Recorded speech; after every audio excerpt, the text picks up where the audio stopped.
Com a ajuda de Deus e a guia do Espírito Santo, vem avante a palavra, irmãos, para lermos, escrita no livro, ou na Epístola dos Hebreus, no capítulo 12.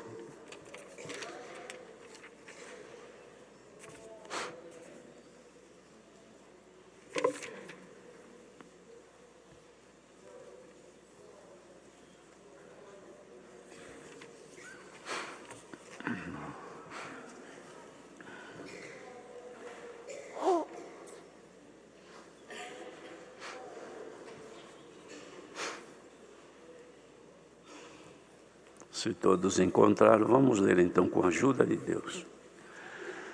Portanto, nós também, pois que estamos rodeados de uma tão grande nuvem de testemunhas, deixemos todo o embaraço e o pecado que tão de perto nos rodeia e corramos com paciência a carreira que nos está proposta.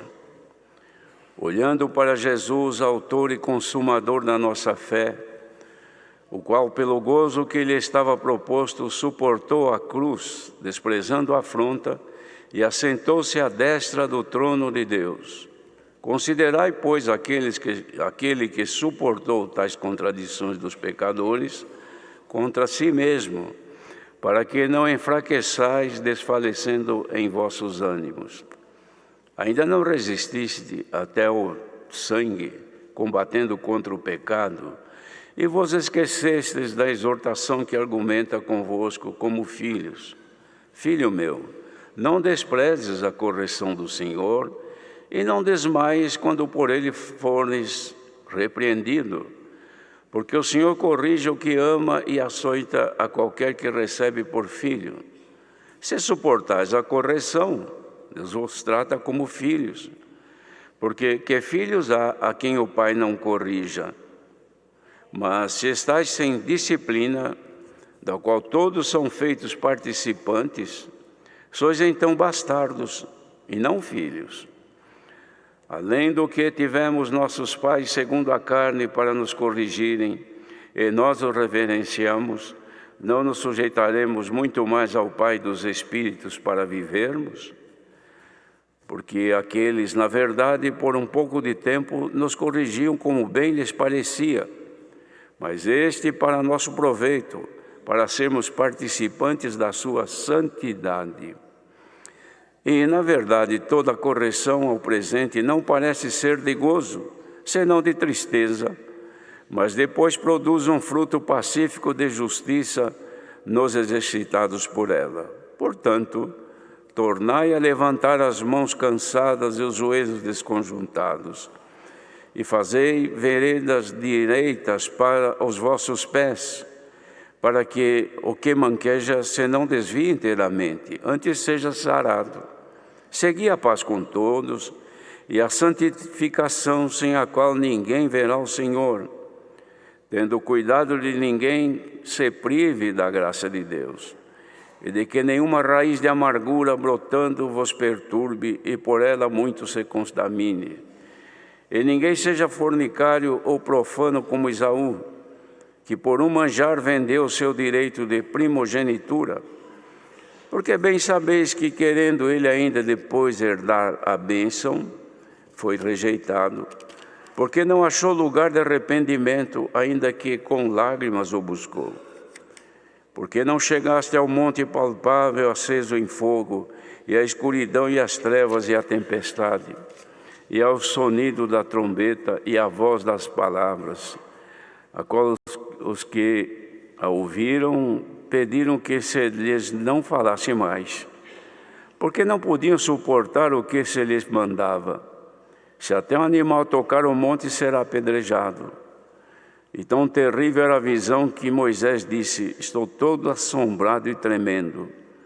Mas chegaste ao monte de Sião e à cidade do Deus vivo, a Jerusalém celestial e aos muitos milhares de anjos, a universal Assembleia e Igreja dos primogênitos, que estão escritos nos céus, e a Deus, o juiz de todos, e aos espíritos dos justos aperfeiçoados, e a Jesus, o mediador de uma nova aliança, e ao sangue da aspersão que fala melhor do que o de Abel.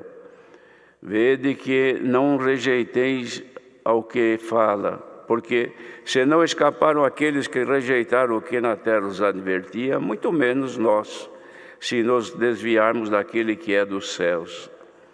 A voz do qual moveu então a terra, mas agora anunciou dizendo: ainda uma vez comoverei não só a terra, senão também o céu.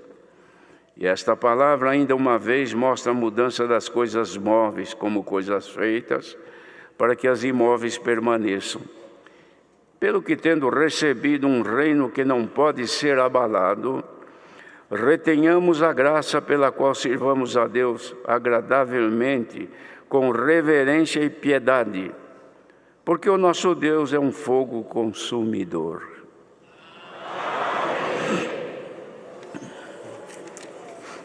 Queridos irmãos, é uma exortação feita pelo apóstolo que trazia o povo a considerar a necessidade da perseverança durante as provações, tendo como exemplo o Senhor Jesus, que padeceu por todos nós, sendo Ele justo, perfeito e sem pecado. Então ele traz aqui, irmãos, lembrança aos irmãos hebreus, dizendo: nós também, agora que estamos rodeados de uma tão grande nuvem de testemunhas, devemos deixar todo o embaraço e o pecado que tão de perto nos rodeia e corramos com paciência a carreira que nos está proposta. Veja, irmãos, conclamava o povo diante das testemunhas inúmeras que estavam observando o povo de Deus, que nessa nova aliança, que era o Evangelho de Cristo, estava crescendo de forma diferente dos que viviam sob a escuridão, sob as trevas do pecado. Por quê? Porque agora eles estavam correndo com paciência uma carreira que havia sido a eles proposta, e que também essa mesma foi proposta a cada um de nós. Ele dizia: olhar para Jesus, autor e consumador da fé. Esse é o exemplo para nós. Pelo gozo que lhe estava proposto, ele suportou a cruz. O Senhor Jesus, já pela fé, ele via a obra que haveria de consumar na terra, e podemos crer que até, irmãos, pela fé podia contemplar que no final, como vivemos hoje, um grande número de fiéis haveriam de seguir o exemplo de fé que ele havia deixado. E ele, por causa disso, suportou a cruz, suportou morrer numa morte de maldição. E não só isso, morrer levando sobre si os nossos pecados, a nossa condenação e, consequentemente, também, irmãos, por causa da nossa culpa, que éramos culpados do pecado. E ele suportou tudo isso, ainda que afrontado, mas ele desprezou, não reagiu, não retrucou, ele suportou a afronta, mas ele foi assentar-se à destra do trono de Deus. Então ele falava assim: os irmãos, considerem aquele que suportou essas contradições dos pecadores contra si mesmo, para vocês não se enfraquecer e nem desfalecer nos vossos ânimos. Esse é o motivo da palavra desta manhã, para que ninguém se enfraqueça e não desfaleça do ânimo que tem tido para servir a Deus. Então ele falava assim: vocês não resistiram ainda até o sangue, combatendo contra o pecado. Porque as tentações hoje são mais externas, ou na mente, ou enfim, de outras coisas, porém, dificilmente a gente está sendo açoitado e derramando sangue. Mas muitos já esqueceram da exortação que argumentava com eles, como filhos, que Deus dizia assim: filho meu, não despreze a correção do Senhor, e não desmaies quando por ele você for repreendido, porque a repreensão do Senhor não causa dores da pessoa se desmaiar, porque ele corrige aquele que ama e açoita qualquer que recebe por filho. Esse é o trabalho da palavra de Deus em nossa vida. suportar a pregação da palavra, os ensinos do Senhor que contrariam os nossos princípios, contrariam a nossa maneira de agir, de ser como homens, porque a nossa visão é curta, a gente enxerga muito pouco e o Senhor vê todo o nosso futuro. Então ele disse: se vocês suportarem a correção, Deus trata vocês como filhos. Porque que filho há que o pai não corrija? Mas se vocês estiverem sem disciplina, da qual todos nós sois participantes, então são bastardos e não filhos. Quer dizer, para continuar como filho, tem que aceitar a disciplina. O que é disciplina? É conduta diversificada, ou seja, um lugar para se conduzir que não pode sair, não deve sair daquela regra que nos é posta ou imposta. Então, vivendo nela, nós estamos disciplinados, aceitando a vontade de Deus. Ele falava isto, irmãos, porque os irmãos vejam o cuidado que tinha com o povo hebreu, que Deus tinha feito já o evangelho crescer no meio deles. Ele, num dos capítulos anteriores, ele disse assim: porque o que há de vir virá, ou seja, sofrimentos desta vida. Mas o justo, e não vai tardar, mas o justo viverá da fé. E se ele recuar, disse, a minha alma não tem prazer nele. Porque nós não somos daqueles que se retiram para a perdição, mas daqueles que creem para a conservação da alma, ou seja, da vida. Esta é a condição nossa, irmãos. O que vai de vir, virá, e já está, o mundo está cada dia mudando. Os irmãos, de cada dia vem uma novidade pior do que a outra. Novidade boa não vem, mas ruim tem a toda hora. E o mundo está numa ebulição, fervendo com a maldade e a manifestação da grande treva do pecado nos finais dos tempos, previsto já pelo Senhor. E por conta disso, então, ele falava que a fé que sustentava aquele povo devia estar tendo como exemplo os antigos no Novo Testamento, que sofreram de tudo, padeceram de tudo. Alguns foram mortos, outros foram cortados do seu pescoço ainda vivos, outros queimados. E tanta coisa já havia acontecido, mas eles ficaram firmes. Não desistiram de confessar o nome do Senhor Jesus. E hoje por qualquer coisa se desiste. Por qualquer coisa se nega ao Senhor. E eles sofreram, foram até a morte. Ainda existe isso hoje nos nossos dias, em alguns países aí neste mundo, irmãos. Cristãos que morrem, mas não negam o Senhor Jesus. E nós muitas vezes, só por causa do nosso caráter, da nossa personalidade, do nosso direito, não é meu direito.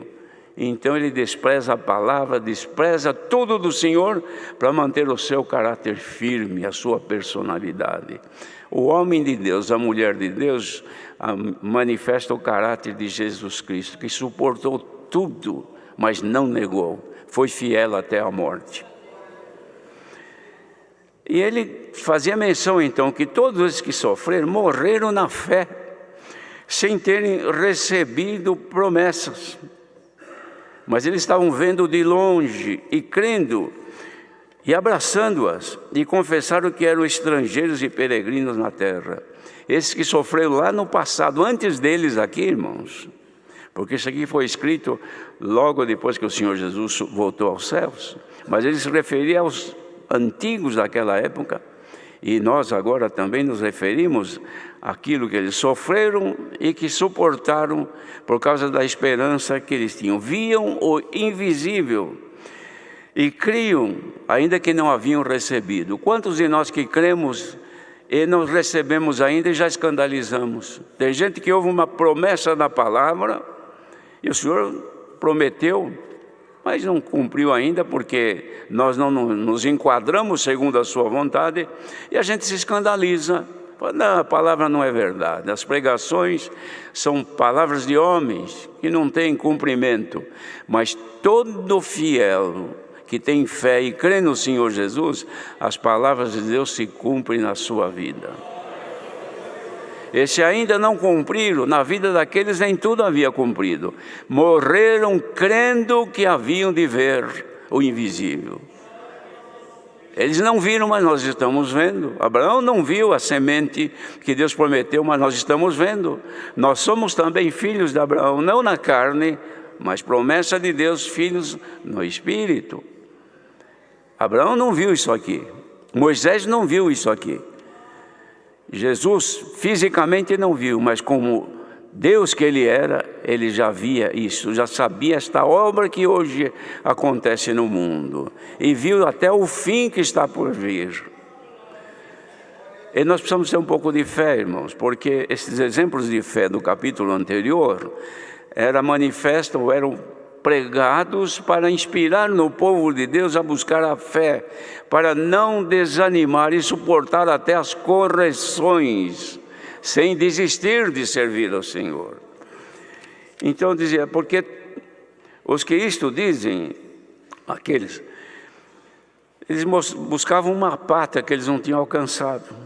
E se lembrasse de onde haviam vindo, certamente poderiam voltar atrás. Mas desejavam uma melhor, que é a que nós desejamos, que é a celestial.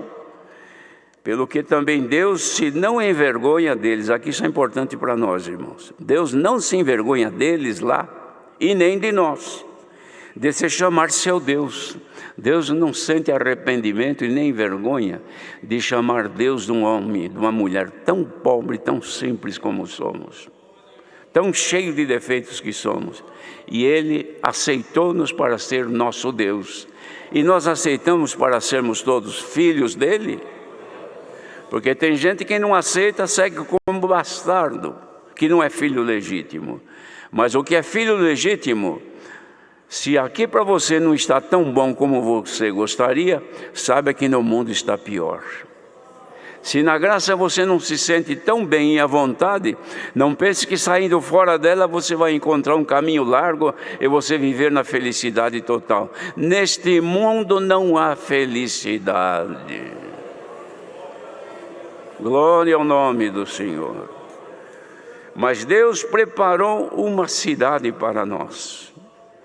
Então, queridos irmãos, esta palavra que o Senhor manda hoje é para que ninguém se aborreça de aprender o que o Senhor nos ensina, porque Ele quer o nosso bem. Ele manda com que nós nos retenhamos firmes na proposta que Ele fez e não na nossa. A proposta dele é de nos dar uma nova pátria, uma nova cidade, um novo corpo. Esse corpo teu vai morrer, vai apodrecer, a terra vai comer. O outro corpo que ele prometeu vai ser um corpo para a eternidade, que não morre, que não envelhece, que não enruga, que não quebra a perna, não quebra o braço, não cai o cabelo, não fica cego, porque vai ser um corpo para a eternidade. Pretende e aceita. Se você aceita, Deus te chama como filho e como filha de Deus. Então vamos fazer veredas direitas para os nossos pés. Seguir a regra que o Senhor nos ensina pela palavra, para que aquele que está mancando, que vem já ruim das pernas, não se desvie de uma vez inteiramente, mas seja curado, seja sarado. E o objetivo da palavra não é empurrar para fora o que está manco, não. É consertar a perna daquele que manqueja. Se alguém está aqui hoje e diz, Senhor, mas espiritualmente eu manquejo, eu não ando direito, eu tropeço, eu falho toda hora, eu erro toda hora, pois é para ti que o poder da palavra se manifesta. Ele quer endireitar as tuas veredas na graça. Mas tem que aceitar como filho, porque aceitando como filho, ele te trata como pai. Mas se a pessoa fala, não, eu não quero, para mim estar neste caminho é muito difícil, essa doutrina não me agrada, então você tem a oportunidade de escolher, porque você tem o livre-arbítrio e escolhe o que quiser. Mas quem quer ser filho, e Deus te chamou como filho, a proposta é esta: aceite a vontade de Deus, faça a força de andar direito, e a mão de Deus nunca se apartará da tua vida.